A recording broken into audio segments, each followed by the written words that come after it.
My daughter left me alone on Christmas morning after using my credit card to check into a $47,000 luxury vacation I planned and paid for.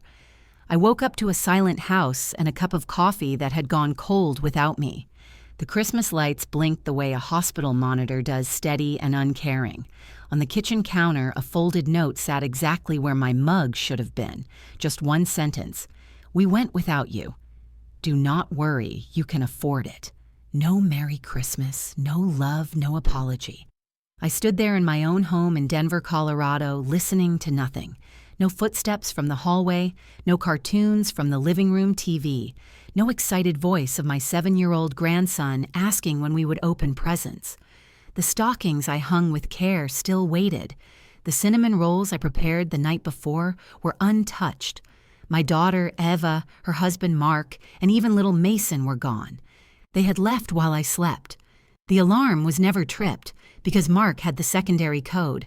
My credit card had been charged overnight at the resort in Breckenridge at 11:40 p.m.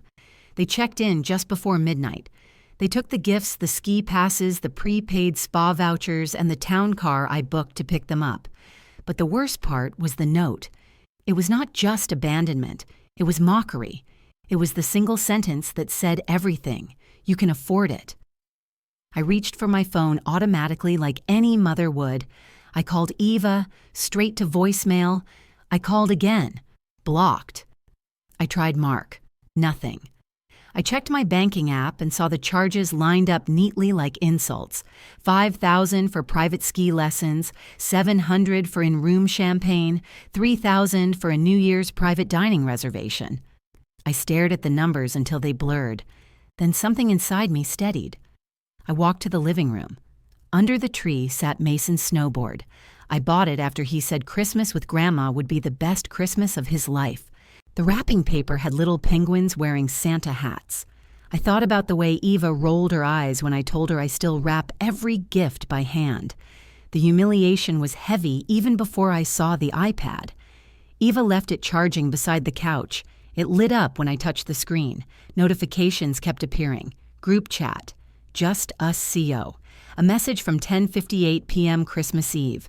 She is asleep. Grab the Uber. Next message.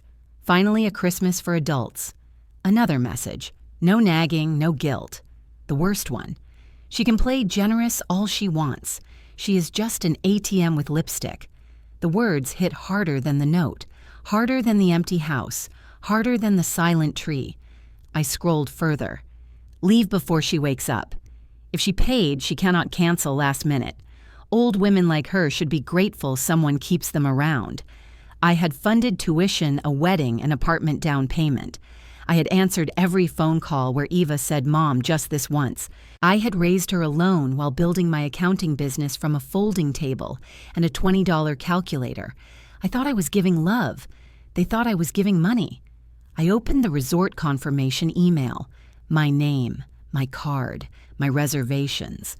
And in that moment, something quiet inside me changed. Not rage, not screaming, something colder, something sharp. I dialed the resort, Breckenridge Luxury Mountain Resort. May I help you? This is Laura Kensington, the primary on the Kensington reservation. Yes, ma'am, I see it. They checked in last night.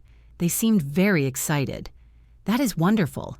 I need to cancel every service attached to my card. The woman hesitated. All spa services, all dining reservations, all ski lessons, all equipment, everything. Yes, ma'am, I also need to remove all incidental authorization. If they want anything, they must pay up front. We will make a note of that immediately. She paused again. Should I notify the guests? No, just follow the policy. And one more thing. My card is not to be charged under any circumstance. The manager confirmed.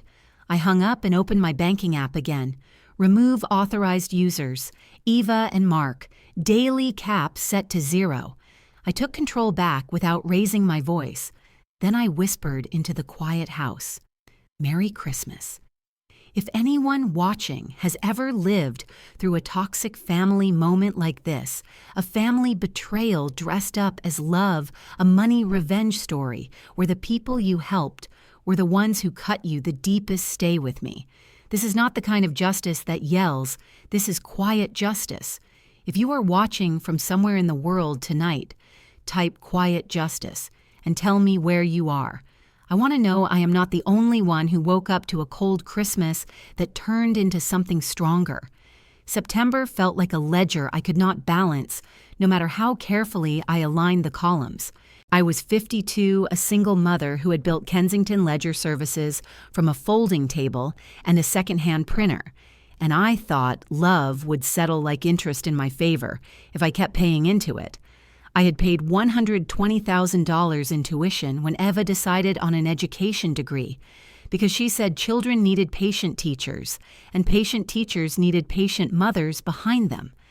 I had paid $35,000 for her wedding, when she said a simple ceremony still needed good light and good food, and that good light and good food were investments in memories. I had even advanced $85,000 as a down payment on their condo with a demand loan that was written to protect everyone, because I believed clear terms keep families clear of resentment. I wrote the loan as cleanly as any contract I write for clients, and I kept a signed copy in my safe and another scan in my cloud drive. In September, the air in Denver turned crisp and the leaves around Washington Park went gold like coins.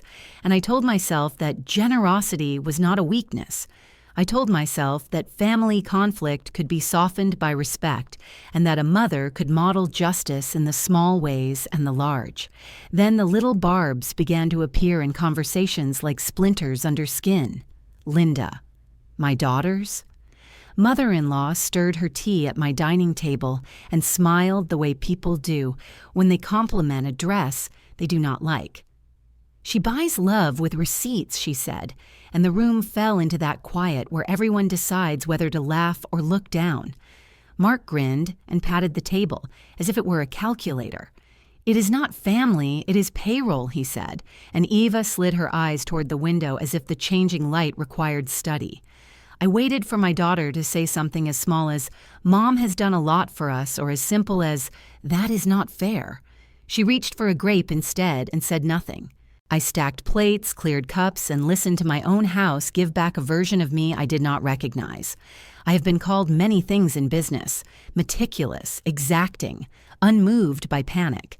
None of those words hurt. Payroll hurt. It suggested my love was a policy, my care a scheduled disbursement, my presence an expense to be reduced. The next afternoon, I balanced a set of accounts for a client on South Broadway, while the radio murmured early holiday ads. Story financial problems often begin when kindness is misbooked as obligation. I told a junior staffer while we checked aging invoices.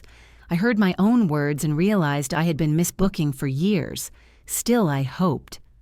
October arrived with its clean light and long shadows, and I let myself be excited when Ava texted about taking Mason to see the first dusting of snow in Breckenridge. She sent a photo of his new mittens shaped like small bears and wrote, "He says Grandma makes the best cocoa." I saved the message because I save everything. That weekend, Linda organized a dinner at a casual Italian place in Cherry Creek. She ordered for the table and told the server to put the cannoli on one check because Laura is our patron saint. She laughed as if this were charming. Mark lifted his glass. To the numbers that always add up, he said. Eva pressed her lips into a line that could be concern or complicity. When the server asked whether we wanted the birthday tiramisu for Mason in December, Linda leaned in. "If you really want to be generous, you will let the kids celebrate on their own this year. They deserve privacy." It sounded reasonable until I fitted into the pattern. In business, the pattern is what tells you whether the trend is noise or signal. I began to see the signal. Quietly, I ran a small test. Micro-revenge number 1, though I did not call it that at the time. I logged into my bank and changed Eva's authorized user limit to $50 per day. It was not about punishment. It was about data. If she noticed and asked, we would discuss boundaries like adults. If she did not notice, I would learn which expenses were mine and which were never mine to carry. She did not notice. A streaming subscription billed to my card went through, then paused the next day, then went through again. No text, no comment. In late October, we attended the lighting preview in Cherry Creek North, where the streets smell like cinnamon and clean wool, and everyone pretends it is already winter for the sake of photographs. I wore a red scarf Mason had chosen last year. Linda walked a few steps ahead with two friends from church and let her voice float back like perfume. She buys love with receipts, she repeated, and one of the friends said, "That must be nice for the kids." Mark stood with a colleague and performed an easy shrug. "It is not family, it is payroll," he said again, as if he had discovered a line worth repeating until it belonged to him. I waited for Eva to push back. She asked me to hold her tote while she took a picture and then posted a caption about chosen families and cozy nights. The caption did not include me. I drove home with Mason asleep in the back seat and the tote on the front seat like a silent witness. November opened with a contract renewal for one of my oldest clients, and I felt strong the way a runner must feel when her feet remember the rhythm. I told myself that revenge emotional is the worst kind of budgeting, that you spend more than you can afford and end up with nothing. Then the memo landed in my ears by accident, and something fundamental shifted. I stopped by the condo to drop off a bag of groceries because Eva had texted about a busy week. The door was ajar. Mark was in the kitchen with his phone on the counter recording a voice memo to a friend. "If she pays, we play," he said, dragging out the words as if they were a melody. "We will keep it simple and keep it quiet. If she pays, we play." He turned and jumped when he saw me. He slapped his palm over the screen. "Hey, Laura, just practicing lines for a podcast idea." He said, a smile that did not reach his eyes. I looked at the phone, then at him, then at the ceiling where a tiny water stain in the corner had spread since the last time I visited. I nodded once. "Practice makes perfect," I said, and handed him the bag.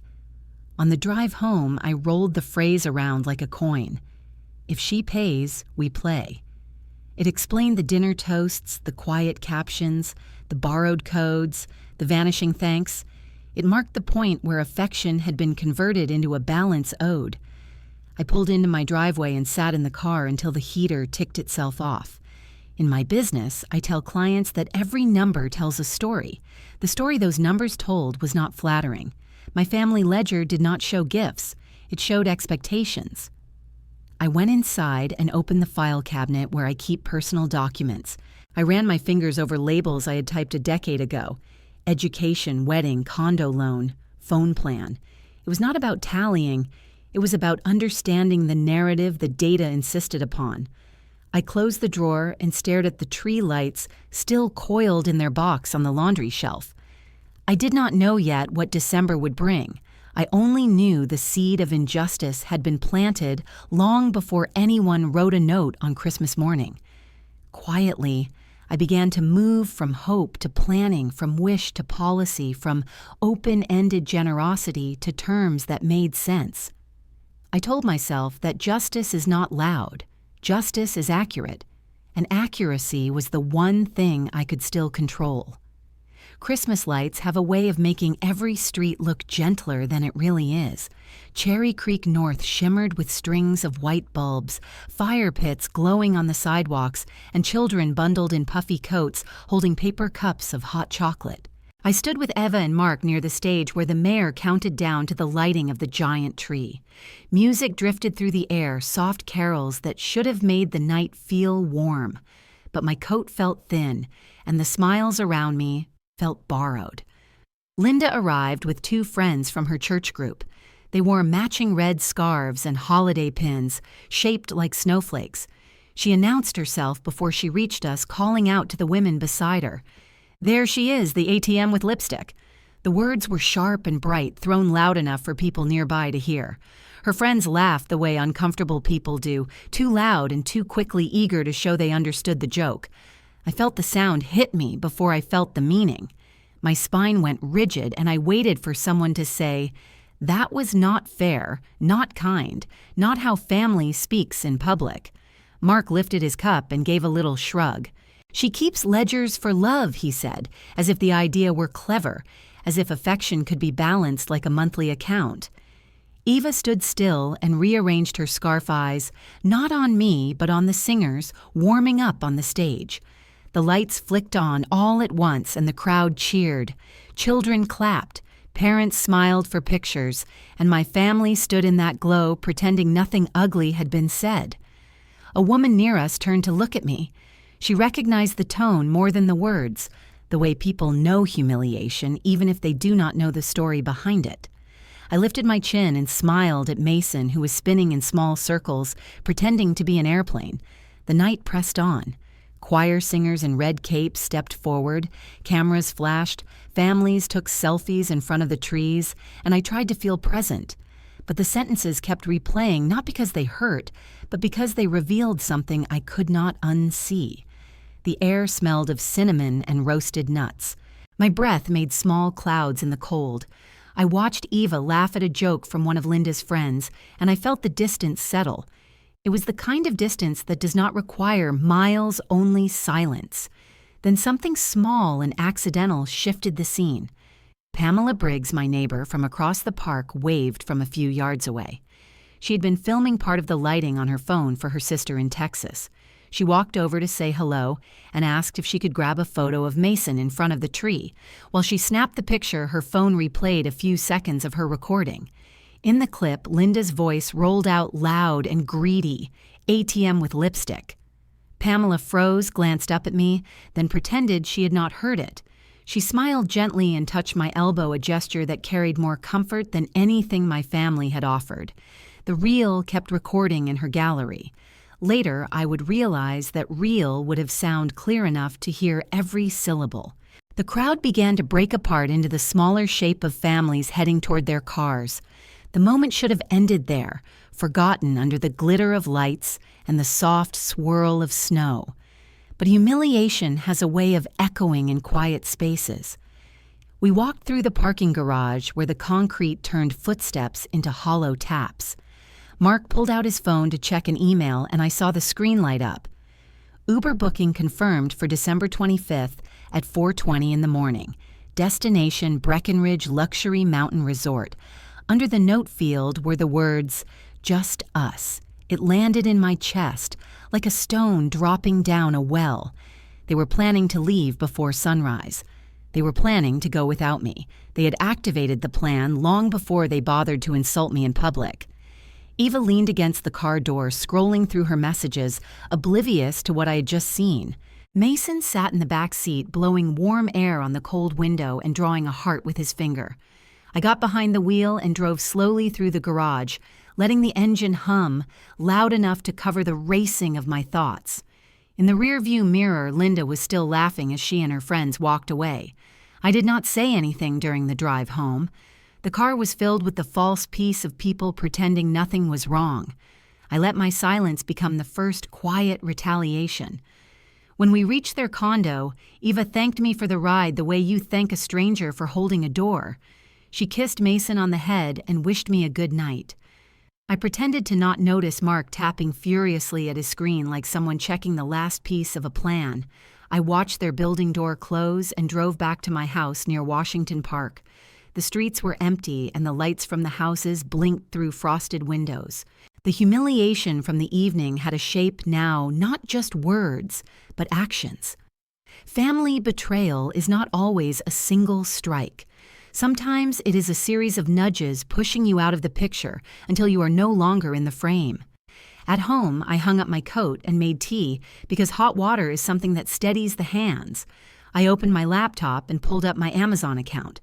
I scrolled through the household section where Eva's profile sat waiting with access to my Prime benefits.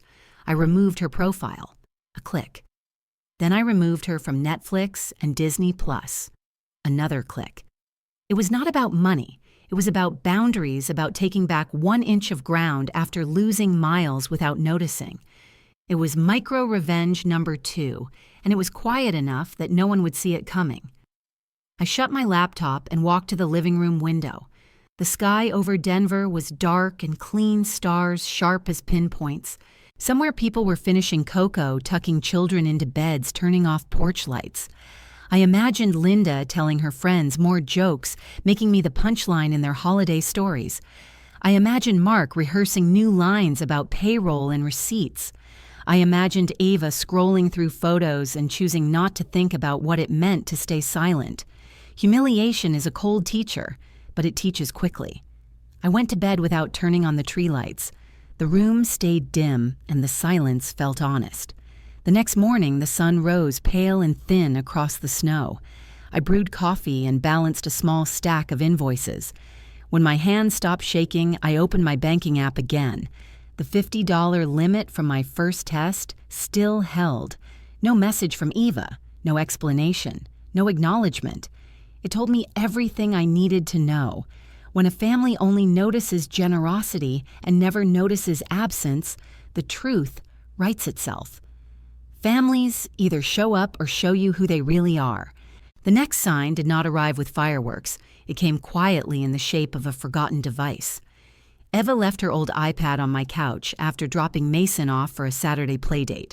The screen lit up when I brushed it aside to fold a blanket. Notifications stacked in the corner like impatient taps on a shoulder. At first, I meant to set it aside and ignore it. Privacy matters even when trust erodes. But then a preview banner appeared with a phrase that froze me mid-step. Group chat, just us CO trip. Another preview rolled in, leave before she wakes. My pulse thudded once heavy as a stone dropped in a shallow pond. I tapped the notification and the thread opened in soft gray bubbles. The names were familiar. Linda, Mark, a few of their friends, even a cousin I barely knew. The plan was written out with the casual cruelty of people discussing a movie time. Here is the timeline. Pack tonight. Uber at 4:20 in the morning. Do not make noise. She will be dead asleep. She will not cancel if we are already gone. The next message came from Mark.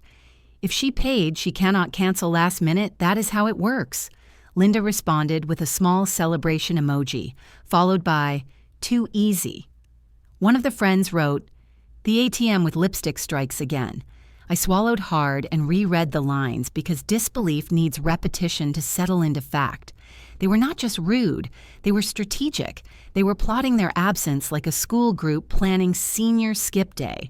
I flicked through older messages. One from a week earlier read, do not mention Breckenridge in front of her. Act surprised if she reminds us. Another message said she keeps receipts, so if she offers to upgrade anything, take it. My throat tightened. I was no longer looking at a misunderstanding or harmless jokes. I was looking at premeditation, a blueprint of betrayal dressed in casual words. The iPad pinged again, a new text from Eva. It was not in the group chat, but a direct message to me. Mom, you are reading too much into things. The timing was eerie, as if she sensed the shift. I stared at the screen and pictured her face, the practiced softness, the gentle lift of the eyebrows she used when she wanted me calm. Gaslighting does not always shout. Sometimes it hushes. Sometimes it says, you misunderstood. Sometimes it pats your hand and tells you to rest. I typed back, you left your iPad here. I will keep it safe. No accusation. She replied with a heart emoji, then wrote, we love you. Please relax. We are all stressed. I look back at the group chat. Relax read differently after you have seen people planning their escape. I closed the iPad and set it on the table as if distance could erase what I had seen. Then I opened my laptop and searched for the confirmation email from the airport transfer company. I had booked a luxury SUV to pick us up for the Christmas trip. The reservation was under my name and my card. It included complimentary car seats for Mason hot cocoa at pickup and a driver named Gregory who was always kind on holiday mornings. It took me less than a minute to cancel. The company policy allowed cancellations until 6 hours before pickup. There was still time. I clicked cancel and watched the confirmation email land in my inbox. I did not smile. I did not cheer. I simply exhaled the way a person exhales after placing a heavy object on the correct shelf. Micro-revenge number 3 was complete. They would not know until 4:20 in the morning when the car did not appear, and they were left in the dark with rolling suitcases, cold air, and the sudden realization that Uber surge pricing on Christmas morning is no small inconvenience. I went back to the iPad because part of me needed to be wrong, needed to find a loving message tucked between the cruelty. Instead, I found something else. Another chat thread labeled Family Health Support. It looked old, but a message from Linda caught my eye. I tapped the thread open. Months earlier, Linda had needed a medical procedure. Her insurance did not cover everything and the bill was large. The number stared back at me. $6,500. I remembered the night she called crying about the cost. I remembered sitting at my table transferring funds because she promised she would pay me back with interest when she got her tax return. I never asked for the money again. In the chat, someone had written, "Thank goodness Laura wanted to help." Linda responded, "Never let her forget it. She buys love, remember." I felt the words land like a slap. $6,500, paid without hesitation, paid because she was family, paid because I believed kindness was a language we all understood. Yet here was the translation, not gratitude, not respect, just ammunition for mockery. I closed the iPad and walked to the kitchen. I poured water into the kettle and watched steam rise. I waited for the whistle to sound sharp and insistent. Tea was not a solution, but it was a ritual. Rituals steady the heart. I carried my mug to the living room and sat on the couch where Mason had played with toy cars only hours earlier. The tiny tracks from his wheels still marked the cushion. My house smelled like pine and sugar cookies, a familiar warmth that did not match the unraveling in my chest. Family betrayal does not always arrive with shouting. Sometimes it arrives in group chats and forgotten devices. Sometimes it comes from the people you have held in your arms and trusted with your future. I opened my banking app and scrolled through transactions. I saw the grocery delivery charge from earlier in the month, the phone bill, the condo association fee I had paid as part of the loan agreement. The numbers lined up neatly, quiet proof of care. Drama family moments rarely announce themselves as drama. They begin as small imbalances, a comment, a joke, a decision made without you. Then they stack until the weight is undeniable. I left the iPad on my table and turned off the living room lights. The house fell into soft darkness and I closed my eyes. I did not cry. Tears were for people who still believed things could go back to what they were. I no longer believe that. Premeditation changes everything. It changes the flavor of memories. It changes the shape of love. It changes a mother into something sharper, something more aware, something capable of justice. I woke before sunrise the next day with a calmness that felt unfamiliar, like standing in a room after a storm has passed and realizing the walls are still standing. The house was quiet. I brewed coffee, opened my laptop, and began building what I would later call the war room. Every receipt, every transfer, every tuition payment, every holiday fund, every loan, advance, every grocery bill, every subscription, every emergency charge. I dug through folders, both physical and digital, and entered each amount into a spreadsheet with dates and short notes. The numbers were not guesses. They were documented facts. When the total settled, it stared back at me with a cold finality.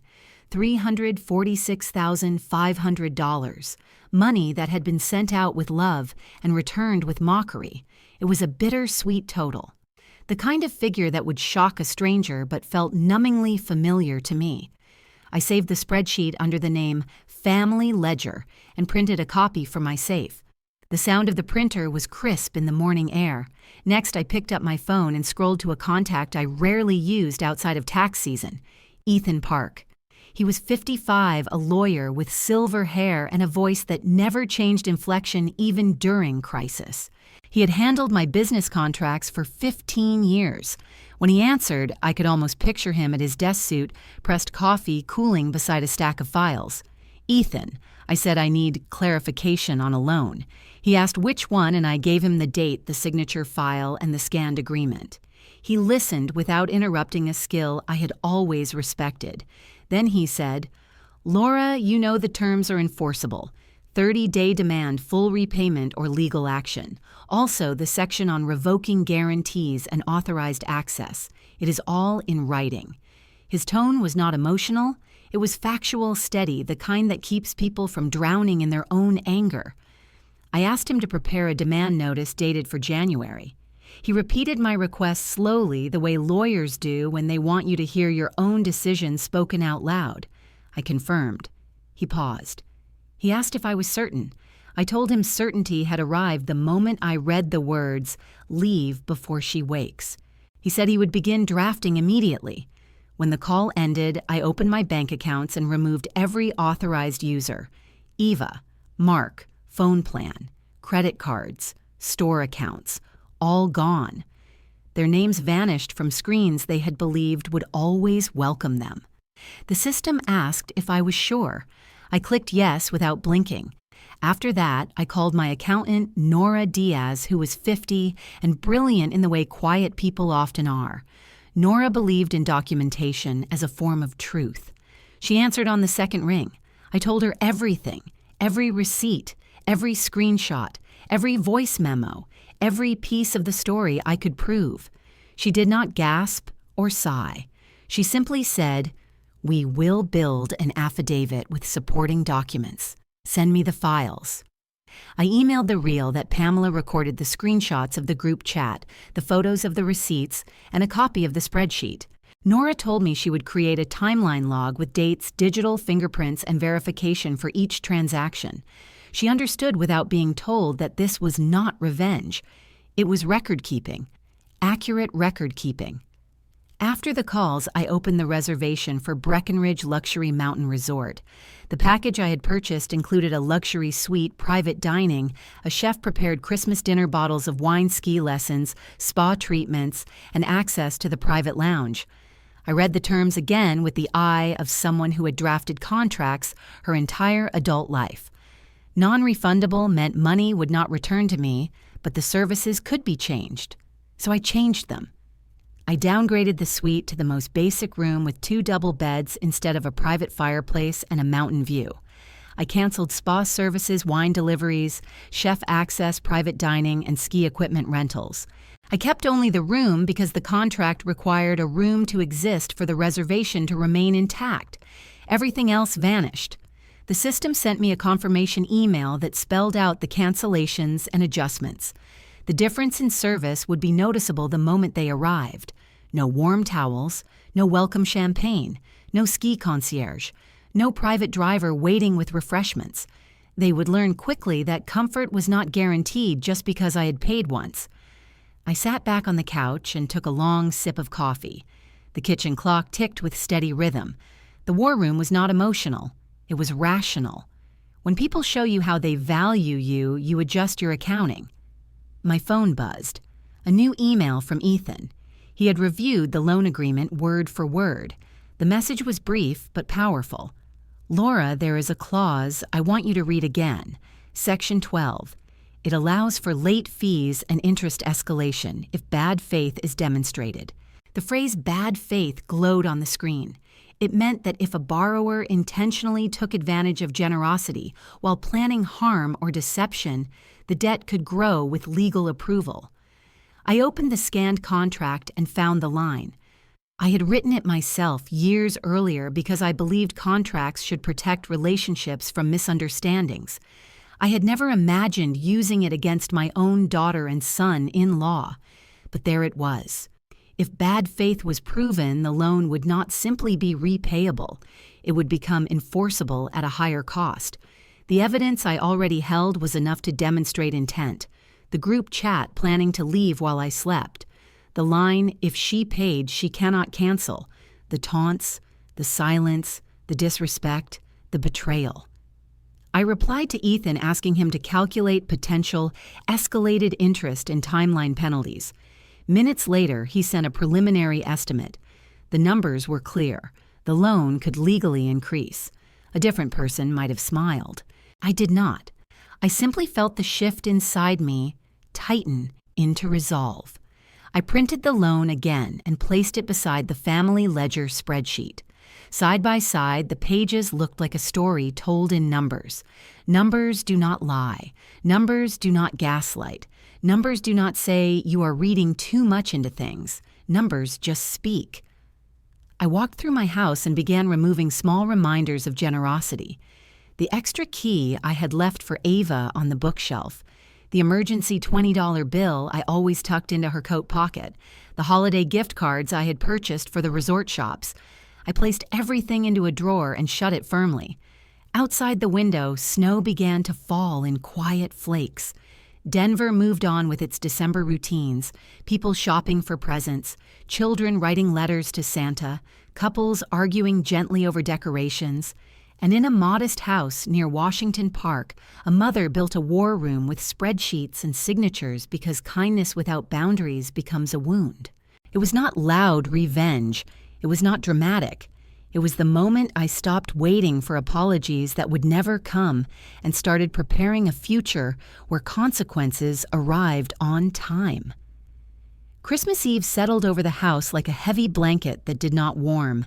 The tree stood in the corner with its soft white lights blinking against the dark, and the gifts I had wrapped with careful hands lay untouched beneath its branches. Mason's small snowboard leaned beside the couch, bright blue with a cartoon bear on the front. I had pictured his face when he saw it, the way his eyes would widen and his voice would jump with excitement. Instead, the room felt hollow, as if sound itself had left with my family. I sat on the floor with my back against the couch, arms wrapped around my knees, trying to feel something other than the ache that had settled behind my ribs. Outside, the snow fell in quiet sheets across Washington Park.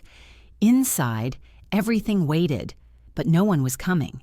My phone buzzed once loud in the still room, a message from Eva. "Mom, if you love us, do not make this about money."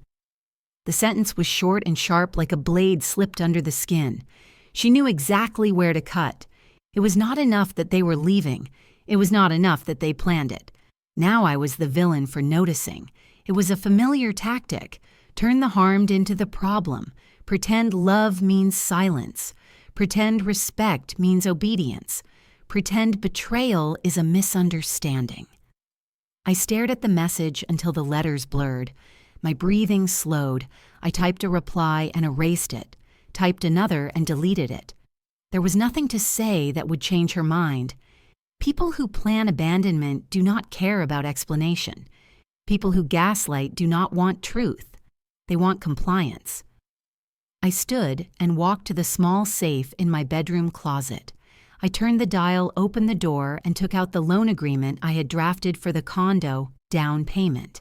The paper felt heavier than it looked, printed on thick stock with signatures that once felt like symbols of trust.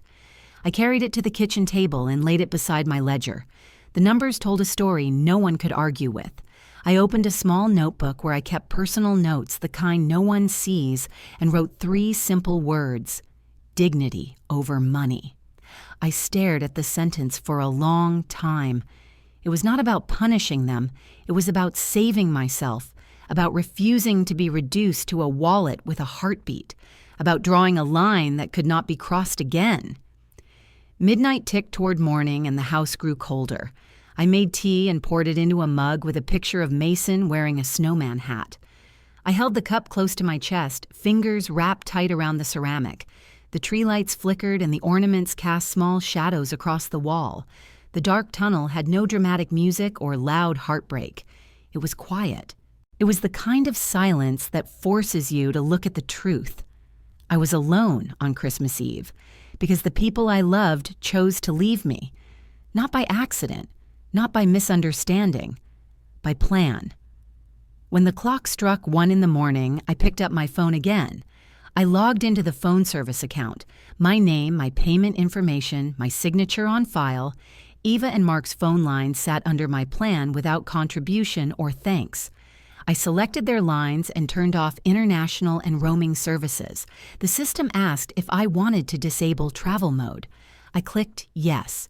It was not loud revenge. It was not cruel. It was financial logic. When people leave you in the dark, you do not leave the lights on for them. The system confirmed the changes. I closed the laptop and let the quiet settle again. A new email arrived from the resort. The subject line read, "Updated authorization confirmation." I opened it and read each line twice so I would not miss anything. Primary may change incidental policy at any time prior to or during stay. Primary has removed all incidental authorization from this reservation. All additional charges will require the presenting guest to provide a valid payment method. That was the sentence that mattered. Every room service charge, every ski rental, every restaurant bill, every glass of wine, every forgotten toothbrush, every late-night snack, all of it would require Mark to hand over his own card. No more hiding behind my generosity. No more assuming the invisible labor of my finances. The email included a digital timestamp and a confirmation number. I printed it and placed it in the War Room folder. The printer hummed in the still night, each page sliding out like a whispered promise. The tunnel did not feel dark anymore. It felt like clarity. I walked back to the living room and sat on the floor again. The tree lights glowed softly across the carpet. I picked up Mason's snowboard and held it across my lap. The cartoon bear smiled back at me, cheerful and silly. I ran my hand along the smooth edge and thought of the little boy who loved Coco and penguin pajamas. This was not his fault. He was an innocent child caught inside the choices of adults who had forgotten how to be grateful. I whispered a quiet wish for him, one that had nothing to do with money or gifts. I wished him love that did not depend on receipts. I placed the snowboard back in its corner and stood. The clock read 2:40 in the morning. The house was dark, but something inside me was lit. Not anger, not bitterness, certainty. When people build a world where love is transactional, they should not be surprised when the account closes. I turned off the lights, walked to my bedroom, and slid under the covers.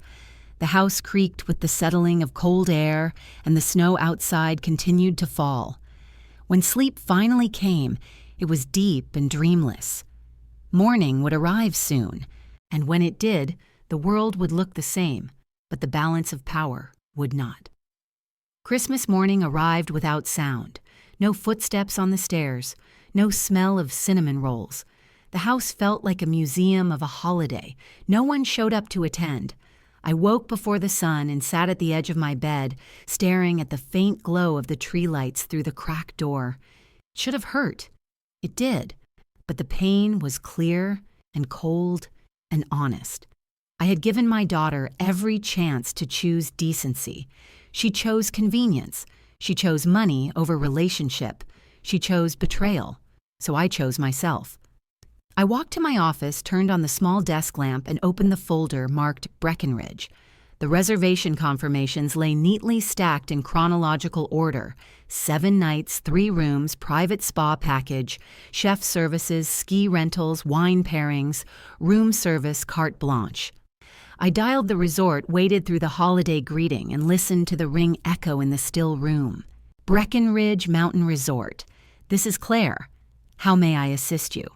This is Laura Kensington, the primary on the Kensington reservation. I need to make immediate changes. Yes, Mom, your family checked in early this morning. They seemed very excited. What can I do for you? I opened my laptop and pulled up the account. I would like to cancel all spa services, all chef appointments, the wine tasting, the private ski lessons, the child care center registration, and the room service package. The keyboard clicks on her end slowed. Cancel all of them. Yes. Effective immediately. There will be cancellation fees. Perfect. And I need you to remove all incidental authorization from my credit card. Do not charge my card under any circumstance. Every additional service must be paid up front by the guests. The silence stretched. Understood. I will place a hard note on the account and alert the front desk.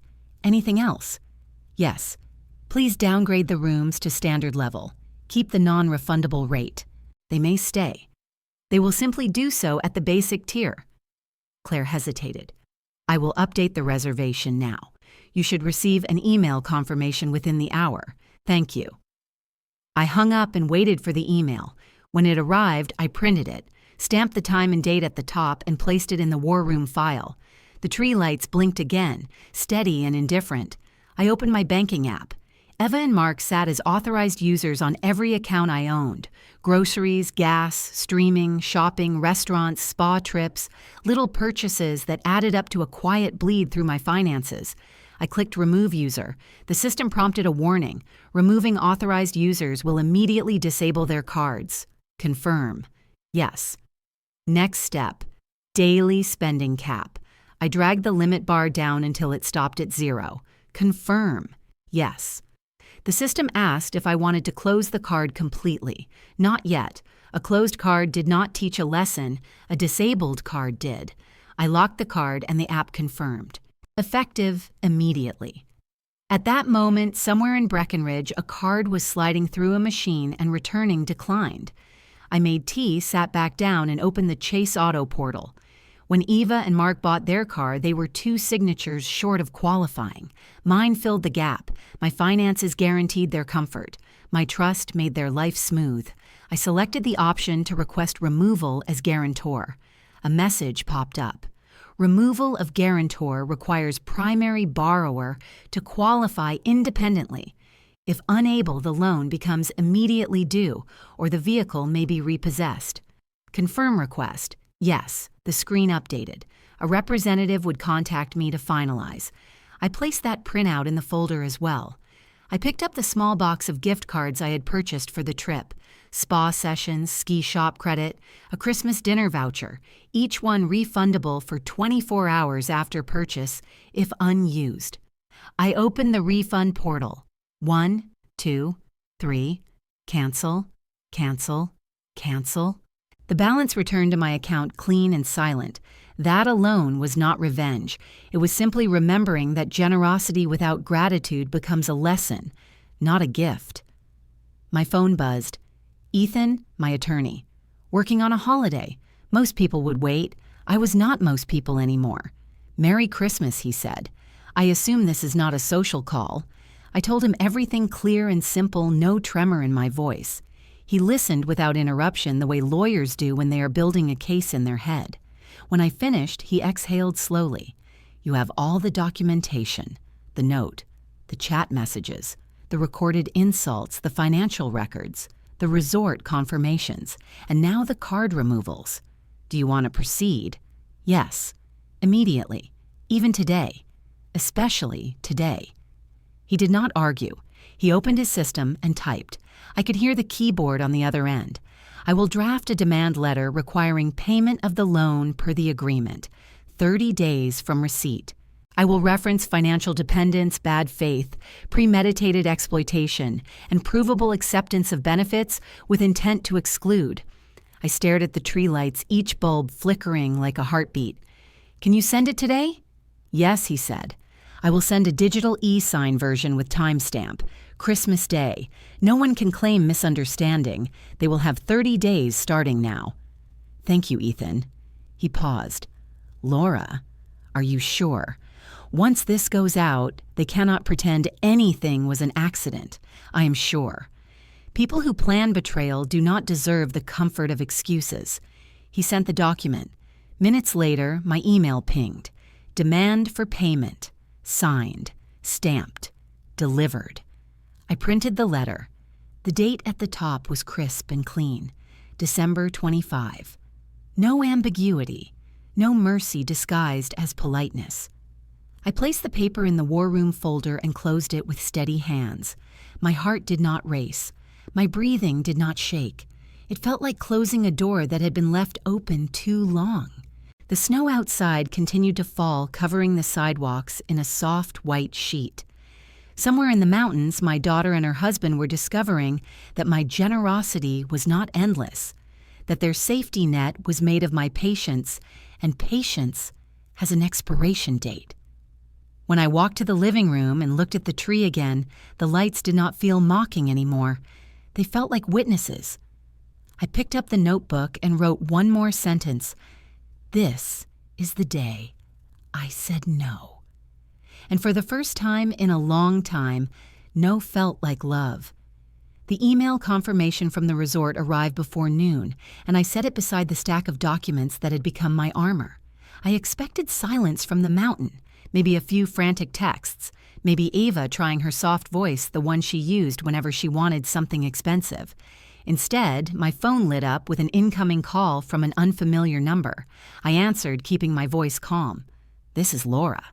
A pause, then Eva's shaky breath. Mom, what did you do? Before I could respond, another voice appeared on the line, firm and professional. Mrs. Kensington, This is Claire from Breckenridge Mountain Resort. Per request on your signed authorization, all services have been canceled, and all incidental charges now require payment from the guests on site." Eva whispered something muffled, then Mark's voice cut into the call, sharp and angry. "What is this supposed to mean?" Claire did not sound intimidated. "No, the primary account holder removed her card authorization. All extras will need to be paid with your own card." There was a sound like a wallet opening the rustle of plastic, a swipe, and then a short electronic buzz that needed no explanation. Declined. Mark's frustration bled into the call. Try it again. Swiping. Declined. Again. Declined. Eva tried to take the phone back. "Mom, please tell them this is a mistake. You know my card is connected to yours. It will not work without you." My voice did not waver. "I am aware." That was the point. Claire spoke again, professional and composed. "Additionally, your room packages have been reverted to standard tier. The spa and ski services are canceled. The chef services are canceled. The wine pairing is canceled. Room service is no longer covered." Eva choked on her breath. "We are already here. You cannot do this." I corrected her gently. "I already did." Mark's voice grew low and hard. "You think you are teaching us something. You are just a lonely woman in a big house. Old people get confused. They fall. They get sick. Sometimes no one finds them for days." His voice did not shout. It was worse than shouting. It was calculated. I picked up my second phone and pressed record. I kept my tone even. "Mark, are you saying that something might happen to me because I live alone?" Silence, then an uncomfortable swallow. "No, I am just saying accidents happen. People die alone all the time." Eva gasped. Mark stopped talking. But he did not. "You think you are safe because you have money. Money does not protect you when no one cares where you are." I let the words hang long enough for the recording to catch every syllable. Claire's voice broke the tension. "For your awareness, this call is documented on our resort security system. Because the primary card was removed, we cannot allow ski rental equipment to be checked out. The locker access will also be denied until a valid payment method is provided." Eva sounded small. "We already changed into our gear. Mason is crying. He was so excited to ski." I closed my eyes. I could picture him wearing the tiny snowsuit I bought. I loved that child. None of this was his fault.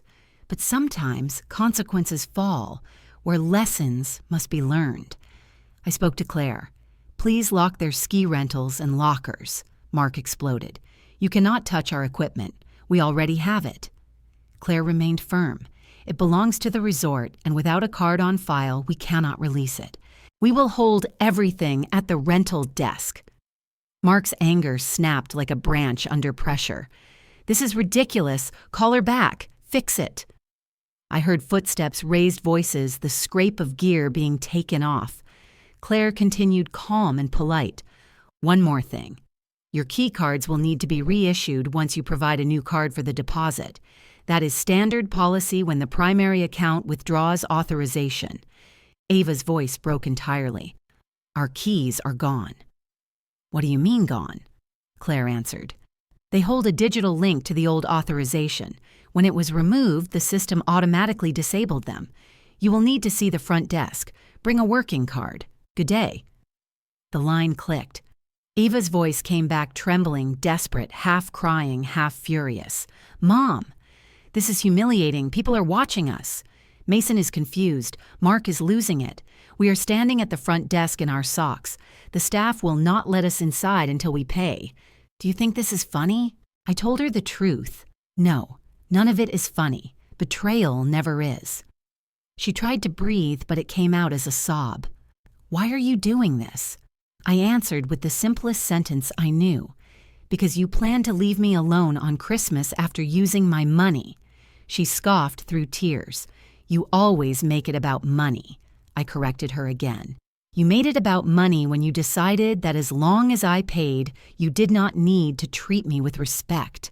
Her voice rose frantic. "What do you want?" "An apology." "Fine. I am sorry. Are Are you happy now?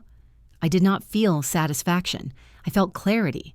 That is not an apology. That is a negotiation, and I am not negotiating. Mark came back on the line, hissing the words through his teeth. You have gone insane. You think you hold power because you have credit cards and spreadsheets. You have nothing. You are alone. I repeated his words clearly for the recording. Alone in a big house, old and vulnerable. Accidents happen, right, Mark? Silence thick and sudden. Then a stammer. I did not say that. The recording said otherwise. I took a breath and addressed Claire directly. Thank you for documenting. Please keep all communication records on file, she replied. We always do. If there are any further issues, we will call local security. Enjoy your day, Mrs. Kensington. I hung up slowly. The silence in my living room felt heavier than usual. The tree lights blinked again, steady and bright, as if nothing in the world had shifted. But everything had. I stared at the phone. A family standing in a luxury resort lobby in their socks, without keys, without access, without the card that made them comfortable. A small revenge, but a meaningful one. The first real crack in their confidence. They thought I would cry. They thought I would beg to be included. They thought I would stay quiet. Instead, I stood up. Not with yelling. Not with violence. With consequences. When the phone rang again, I let it vibrate until the call died. I made myself a cup of tea and sat at the dining table looking at the snow falling outside. Somewhere up in the mountains, my family was learning that betrayal has a price, and quiet justice is still justice. I did not need to shout to be heard. I only needed to stop paying. The quiet after that call did not last long. By early afternoon, my notifications began to buzz. Not texts from Eva, not calls from Mark, but Facebook tags from people I barely spoke to. When a toxic family feels cornered, they do not apologize. They perform. Linda went first. Her public post included a smiling Christmas photo of her Mark and Eva standing under the resort logo, all in coordinated matching sweaters. The caption said, "We are asking for prayers. Laura is having another episode. She canceled our family vacation and is lashing out at everyone. We are trying to support her mental health, but she refuses to listen." I stared at the screen for a full minute without blinking. Another episode. They had never mentioned a first episode. People who cannot defend their actions try to rewrite history. Within minutes, neighbors and church acquaintances were commenting little hearts and praying hands. She has always seemed so controlling. Maybe this is a breakdown. I hope she gets help. Mark added his own comment. We never wanted to make this public. She has been unstable for a long time. Please keep us in your thoughts. The word unstable sat on the screen like a stain. It was a calculated choice, a word that makes every action look irrational. Then Mark posted a selfie of himself at the resort lobby, a strategically sad expression on his face holding Mason's coat in his hand. He captioned it, "The hardest Christmas of our lives. Sometimes family turns on you for no reason." I could have stayed silent, but the universe has a sense of timing. Pamela, the woman who recorded Linda calling me ATM with lipstick at the Cherry Creek lighting, commented under that sad selfie. She did not rant. She did not scream. She simply posted the reel. The entire crowd noise, Linda's mocking voice, Mark's joking insult, and me standing quietly holding Mason's hand. Pamela added a single sentence. Seems like there was a reason. For 10 minutes, the comments went silent. Then Claire, the resort manager, appeared in the thread. She wrote, "The primary account holder canceled services per contract. Guests were informed." That was it. Professional, neutral, devastating. The resort had no reason to lie. It was business, and business always leaves a paper trail. People who had offered prayers suddenly stopped typing. A few comments vanished. Mark tried to save the performance. "We never said she could not cancel. We just wanted a family holiday," Claire replied. "We have the noted verbal authorization from the primary account holder. All charges were declined due to lack of valid payment. Nothing more." The thread froze. The illusion shattered. When liars are exposed publicly, they do not feel remorse. They feel embarrassment, and embarrassment makes them sloppy. Eva was tagged next. A coworker from her preschool commented, "Wait, this is the trip your mom paid for, the one you bragged about during staff meeting." Eva replied too quickly. "That's not true." She knew it was. The coworker added the resort manager just commented. Everyone could see it. The mask slipped. My daughter, who spent her adult life curating a perfect image, was suddenly the woman who abandoned her mother on Christmas and could not pay her own bill. I did not gloat. I did not attack. I posted nothing on their thread. I did not need to. The truth was working on its own. But public humiliation requires a final, quiet nail. I went to my printer, pulled out the demand loan contract for the $85,000 down payment, and snapped a photo. I blurred the account numbers and addresses. I posted the picture on my page with a single sentence. Receipts matter. No names, no accusations, no anger, just a fact. That post traveled faster than theirs. People shared it without comment. Some of their friends began asking questions. You said she gifted the down payment. Why is there a loan agreement? Why is the resort manager saying she canceled per contract? Why is there a recording of Linda mocking her? The narrative shifted. Their performance cracked. And that is when Nora, my accountant, sent me a message. Found something. Check your email. I opened the files she attached. Bank transfers. Not just tuition, not just wedding expenses, not just the down payment. There was a line item for a sales license fee. $2,700. Paid to the state on the day Mark launched his career. I had forgotten.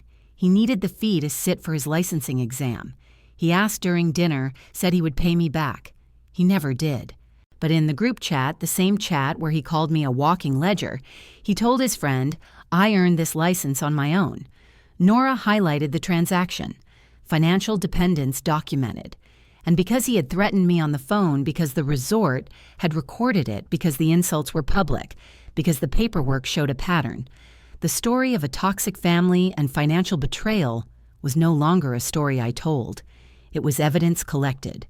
The more they lied, the more the truth surfaced. Later that evening, I checked the Facebook thread again. Linda deleted her post. Mark locked his profile. Eva posted a vague message about people twisting stories to seek attention. But the damage was done. Her co-workers had seen the real.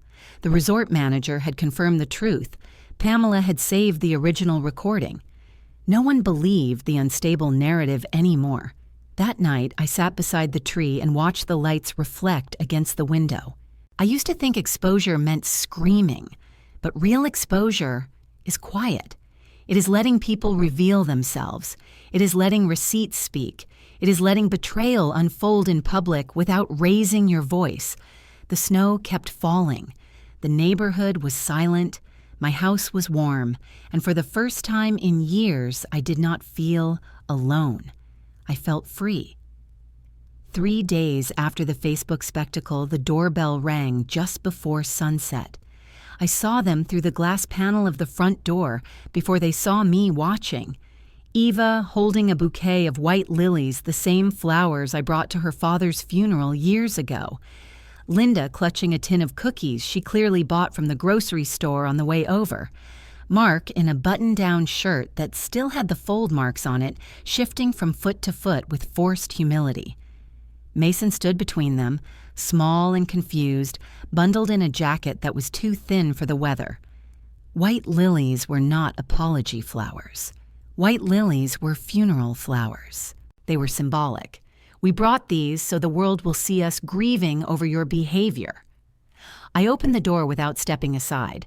They took that as invitation anyway and streamed into the living room. Eva rushed forward as if she were acting in a play. "Mom, please! We came to fix this." She held the bouquet out like a peace offering. Her eyes were red, but her makeup was perfect, carefully smudged in all the places that made her look tragic, but not messy. Mark placed a hand on her back, guiding her like a stage director. His voice soft, rehearsed. "We want our family back together. We want to talk like adults." Linda nodded, wide-eyed, wringing her hands for dramatic effect. "We are worried about you. People who are sorry do not bring an audience and props. People who want to manipulate do. I took the lilies and placed them on the counter without water. Eva sat on the sofa and positioned her phone beside her leg, angled slightly toward me. The red recording dot reflected in the glass tabletop. She hid it under a tissue, pretending to dab her eyes. Mark sat at the edge of the chair and looked at his watch twice in 10 seconds. I stayed standing. Eva began the performance. "Mom, I know things have been tense. We are deeply sorry for hurting you. We never meant for any of this to happen."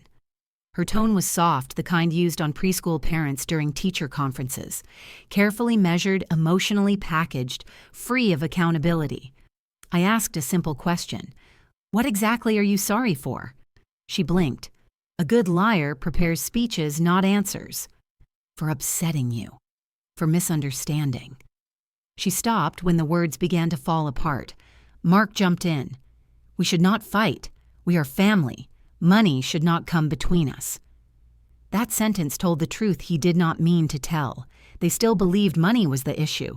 They could not admit betrayal was the reason. While Eva talked, I glanced at the phone again, still recording. I turned toward the corner of the living room where a small panel sat mounted on the wall. 6 camera feeds glowed across the screen.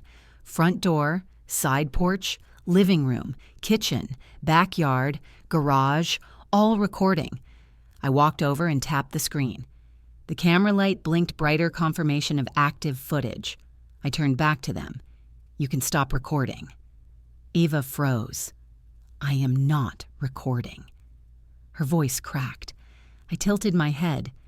"Then why is the red light on?" She scrambled to cover the phone. It must have hit something in my bag. I nodded. "Of course. And Mark, you can tell me where you need to be since you keep checking the time." He straightened his shoulders. "I am just anxious." He cleared his throat. "We just want peace." Mason climbed into Eva's lap. His little voice asked if they could go home. He did not understand any of this. Betrayal was an adult language. I looked at Linda. "Last week you said I buy love with receipts. Do you still believe that?" Linda stuttered. I was frustrated. People say things they do not mean. Pamela posted the recording. Hundreds of people heard exactly what you meant. The room fell silent. They thought they came to control the narrative. They did not know the narrative had already moved on without them. Eva started crying harder and clutched Mason dramatically. "Mom, please, we are trying. Take down the posts. Tell people you are okay. People are talking." I realized then they were not here to apologize. They were here to manage their reputation. They wanted proof that they made an effort so they could show friends and coworkers. Laura refused to reconcile. Laura is unstable. We did everything we could. It was all branding. I sat down at last, not because they deserved comfort, but because I wanted this moment documented clearly on every camera angle. "Say exactly why you are here." The silence stretched until Mark snapped. "Because you made us look like idiots. You ruined our holiday. You made us beg at the resort front desk. You embarrassed us." I said nothing.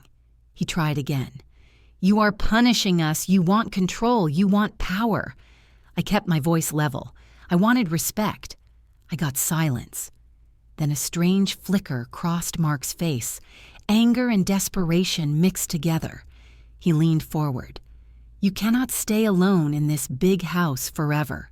Who is going to help you when you fall, when the heat goes out, when you slip on the stairs? Accidents happen." He did not whisper this time. He said it clearly, not caring that Mason heard, not caring that cameras caught every word. I repeated his sentence slowly. "Accidents happen. To me, in my house. Because I live alone." His jaw locked. He knew the mistake the moment the words left his mouth. Eva snapped at him under her breath, but it was too late. I pulled my phone from my pocket and dialed 911. Eva jumped up. "Mom, what are you doing?" Mark stood. "Sit down." I said it calmly. The operator answered. 911, what is your emergency? I spoke clearly. This is Laura Kensington. I am at my residence in Denver. I have 3 people in my home who have made threatening statements implying harm may come to me because I live alone. I am 52 years old. I have the threats on audio and on security cameras. Please send an officer." The room exploded. Eva begged. Linda cried. Mark swore. I stayed seated. The operator stayed on the line until 2 patrol cars pulled into the driveway. When the officers entered, I handed one my phone already cued to the playback. Accidents happen. The officer's face hardened. He asked Mark to step outside. Mark tried to argue. He insisted it was a misunderstanding. The officer asked if he had been recording the conversation. I pointed at the phone hidden under the tissue. The officer took it gently from the sofa and placed it in an evidence bag. They escorted Mark to the patrol car. Not arrested yet, but cited and detained for questioning. Eva received a paper notice explaining the report and the investigation. Her hands shook so badly she could not fold it. They left without the lilies. The second the door closed, I forwarded the audio and the camera clip to Ethan and to Pamela. 2 witnesses, 1 legal, 1 public. I deleted nothing. I archived everything. There was no screaming, no dramatic breakdown, just consequences walking out my front door in handcuffs. The days that followed moved with a strange kind of silence, the kind that comes after a storm, but before the wreckage is fully understood. On the morning of December 28th, Ethan filed the formal demand for payment on the $85,000 loan. The document went out certified mail and digital copy stamped and time-marked. 30 days. Not suggested, not negotiable. Required. Once the notice was sent, the clock began. On the 30th day, failure to repay meant automatic legal action. When I read the confirmation email, I did not smile. It felt like finishing a long, hard job. Necessary, not satisfying. By afternoon, Ethan sent another message. Auto Finance removed your guarantor status. Without your signature, they will reevaluate the loan. If Mark cannot qualify a loan, the bank will repossess. I pictured the truck Mark bragged about on social media, the one he polished every Saturday, the one he used to sneer at people in smaller cars. Machines do not care about pride. They respond to payment. I placed the email in the file and closed my computer. That same day, the resort processed the final charges. With no working card on file, they attempted to run everything through Mark's card again. The system flagged insufficient funds and declined. I imagined the scene at the front desk, the polite but firm concierge, the embarrassment of being told in public that your card will not cover your lifestyle. There are moments that change a person, not dramatic ones, quiet ones. The realization that money you did not earn no longer exists.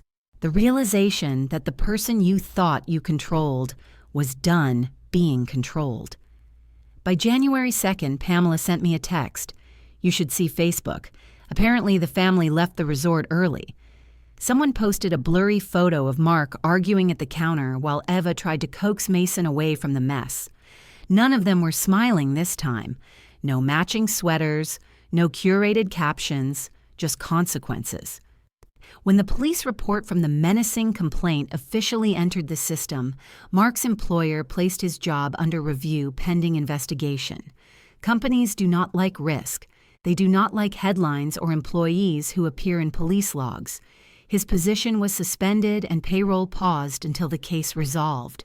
Without income, their expenses grew heavier, visible, and loud. Eva called once. I did not answer. She texted that they were looking for a temporary place to stay. Then, a week later, Pamela forwarded a message from a neighbor in Aurora. I saw Eva and Mason moving boxes into a small duplex. Shared bedroom, no patio, no yard. She asked around about tutoring work. The words came without celebration. It was just information. When you stop funding someone, their real life appears. No spa weekends, no resort trips, just rent and bills and consequences. A few days later, a letter arrived from Costco. Because I paid the membership, my cancellation closed their access as well. Same with the gym, same with the community club, same with every subscription tied to my cards. Netflix, Disney, Spotify. The phone plan? I removed every ad line. It took 5 minutes. People who call you controlling are always loudest when you take back what you paid for. Nora sent another email. I reviewed everything. You have a strong argument for constructive trust. If we show they accepted money in bad faith while planning exclusion, we can reclaim more than the loan. That meant tuition, wedding costs, medical bills, the resort, years of support. Not as gifts, as recoverable damages. I asked if it was worth pursuing. Nora said, it depends on what you want. Legally, you have leverage. Financially, you have power. Morally, you already won. That sentence stayed with me. Morally, you already won. Winning did not feel like triumph. It felt like breathing without weight. The next week, I went grocery shopping on a calm Saturday morning. In the parking lot, I saw a silver sedan I recognized. Eva stepped out carrying reusable bags that looked older than her marriage. She walked with her head down, shoulders tight. Mason followed, holding her hand. He waved when he saw me. Children do not learn hatred until adults teach it. I waved back. Eva looked away embarrassed. In that moment, there was no anger in me, only clarity. She chose this. Every step led here. She loaded 2 bags into the trunk and one ripped. Boxes spilled onto the pavement. She knelt to gather them and her breath fogged in the cold air. I could have helped. I did not. Not out of cruelty. Out of boundaries. Helping is a gift, not an obligation. That night I sat by the fireplace and read through Ethan's latest update. Mark's legal citation was active. The recording had been filed. Pamela agreed to provide her reel as community witness if required. Between the resort documentation, the loan, the insults, the threats, the recording, and the history of financial dependence, the case was clean. Not tragic, not dramatic, just fact. Bad faith has cost. A week later, I received a short voicemail from Eva. Her voice was soft and exhausted. Mom. We are staying in Aurora for now. Mark is trying to find work, but everyone asks about the report. We are applying for government assistance. Can we talk? I listened without emotion. Silence is a boundary, too. She tried again the next night. We are struggling. Mason needs a bigger space. Rent is high. Can you help a little until Mark finds a job? Her words were careful. She did not say sorry. She said help. There is a difference. One is accountability. The other is expectation. I did not reply. The next morning, Ethan called. Their attorney reached out. They want to negotiate. I told him no, not in anger, in principle. I said if they want to settle, they can pay the debt. Full amount. No discounts, no adjustments. He answered, understood. I closed my phone and sat very still. The house was quiet, not empty quiet, peaceful quiet. There is a difference. Around mid-January, Mark received notice from Auto Finance. Without a guarantor, he needed to requalify. He could not. The truck was scheduled for repossession. That news reached me through the digital portal. Just a line of text. Scheduled pickup. Necessary. Predictable. Earned. Pamela messaged later that day. I saw their car on a tow truck. They were yelling. I told her not to send pictures. I did not need souvenirs. Consequences are not trophies. They are lessons, and some lessons arrive on the back of a tow truck. On the final week of January, Ethan emailed again. If we proceed with constructive trust, we could legally claim more of the money you spent over the years. You have a strong file. I stared at the numbers. Tuition, wedding, medical bills, resort, rent. It was a map of my love, a map of their greed. I looked at the file, then closed it gently. I wrote back, we will hold it in reserve. Not as punishment, as boundary. Some people learn only when the door stays closed. January moved differently than December. December was noise accusation, family drama threats and performances. January was quiet. No yelling, no manipulation, no slammed doors, just snow on the sidewalk and space in my mind I had not felt in years. I did not celebrate their consequences. I did not toast to repossessions or lost jobs. I simply breathed. One evening, Pamela invited me to a book club at her house. Her living room smelled like cinnamon and orange peels candles glowing on the mantel. Women in their 50s and 60s filled the space, laughing softly, trading stories about work, children, aging, and lessons learned too late. No one asked for money. No one made snide comments. No one needed anything from me except my presence. When it was my turn to speak, I did not mention the resort or the threats or the police report. I talked about the book, about the characters, about how women rebuild after betrayal. When the evening ended, Pamela walked me to my car. She looked at me with the kind of understanding that comes only from someone who has survived her own toxic family. It gets easier, she said. Not fast, but easier. I believed her. On Saturdays, she took me hiking on the South Platte River Trail. The cold air burned my lungs in a way that felt clean. The sky was wide and blue and uncaring about my family conflict. We walked slowly, boots crunching through snow, and I listened to the river while the world stayed still. I realized that freedom is not loud. It is quiet. It is the absence of walking on eggshells. It is the disappearance of dread when the phone rings. A week later, I filled out a volunteer application for the women's shelter in Denver. Not because I needed something to do, but because I remembered who I used to be before I became a bank, disguised as a mother. The director called me in for orientation. The building was warm but tired walls lined with handmade art and paper snowflakes. I spent my first afternoon handing out blankets and listening to women who had lost everything except their determination to keep going. Some had been drained financially by partners or children who believed love meant paying for their lifestyle. Others had left homes where respect was optional and gratitude non-existent. Their faces told stories I recognized. They did not need saving. They needed dignity. At night, I sat at my dining table and opened the folder labeled Will and Estate. I crossed out names. No anger, just clarity. I wrote a new allocation. Part to the women's shelter, part to a scholarship fund for young single mothers studying finance or accounting. And next to the section labeled Inheritance, I added a note removed due to documented family betrayal, financial dependency, and bad faith behavior. Legal, simple, permanent. I did not need revenge. I needed boundaries. The lawyer witnessed the changes, signed and sealed the packet. My life's work would not go to people who mocked me, exploited me, abandoned me, and threatened me. That was not revenge inheritance. That was justice written in ink. A few days later, Ava sent a long message. It followed the same pattern. We need to rebuild. Mason misses you. We should have dinner. A real family dinner. I answered with a single sentence. If there is dinner, there will be a written contract outlining who pays for what. Her reply came quickly.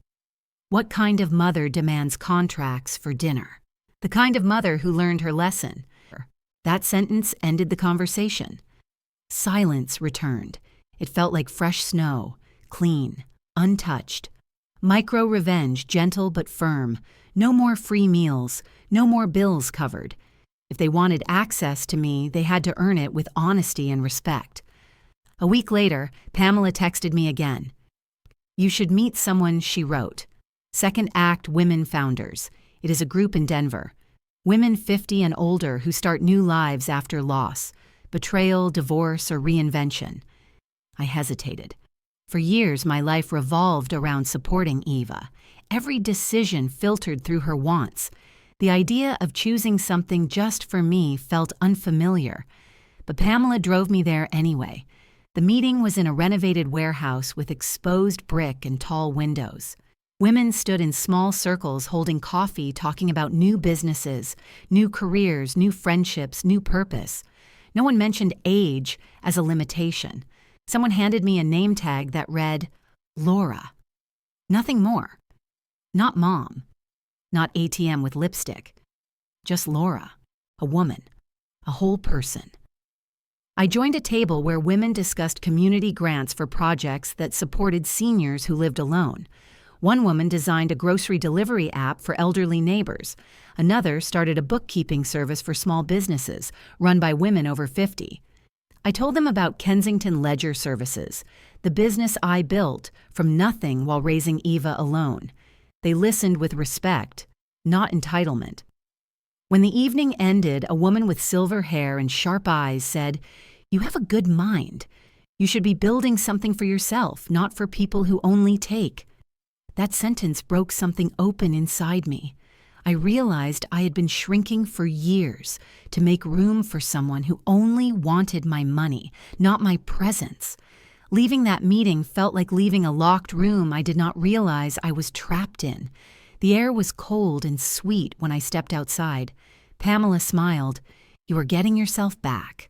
I nodded, not proudly, quietly. Healing does not shout. It whispers. I drove home and passed the park where I used to push Mason on the swings. I hoped he was warm. I hoped he was safe. I hoped that one day he would understand the difference between boundaries and punishment. That night, I lit the fireplace and sat on the floor with a notebook. I wrote 3 sentences. I am not a wallet. I am not a doormat. I am not alone.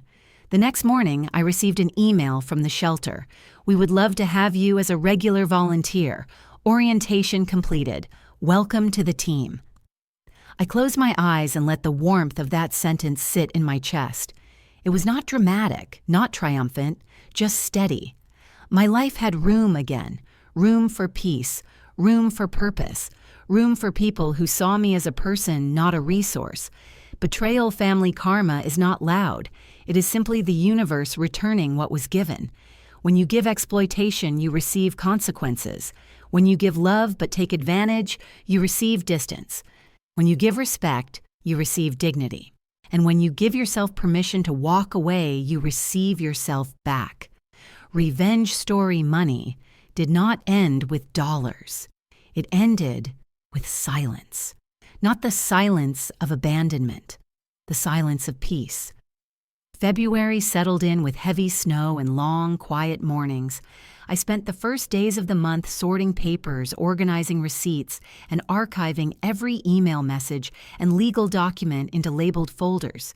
Not because I planned to use them, but because order was something I could control. Then one afternoon, a plain white envelope appeared in my mailbox with no return address. The handwriting on the front was familiar, slanted, neat, desperate. I opened it slowly. Inside was a letter on cheap lined paper. "Mom, we do not have enough for rent. The place in Aurora is small and cold and the heater barely works.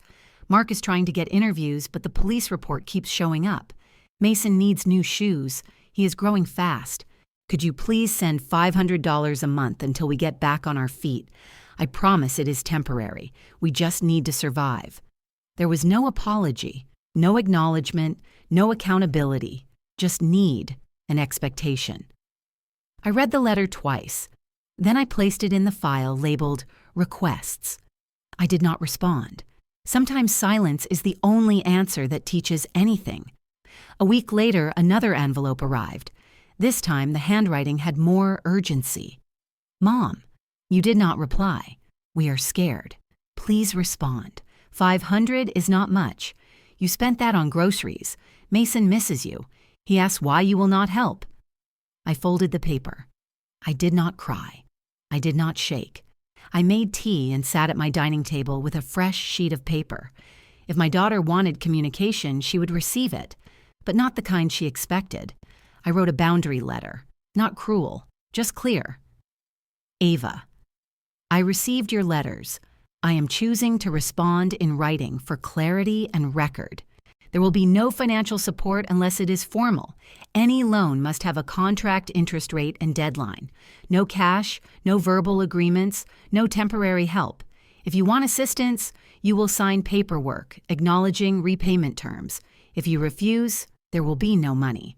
Regarding Mason, I will see him with a written schedule.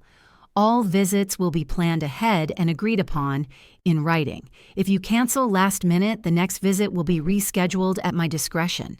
There will be no last-minute texts, emotional pleas, or demands. I will not participate in arguments, accusations, or manipulations. If you raise your voice, insult, or threaten, communication ends.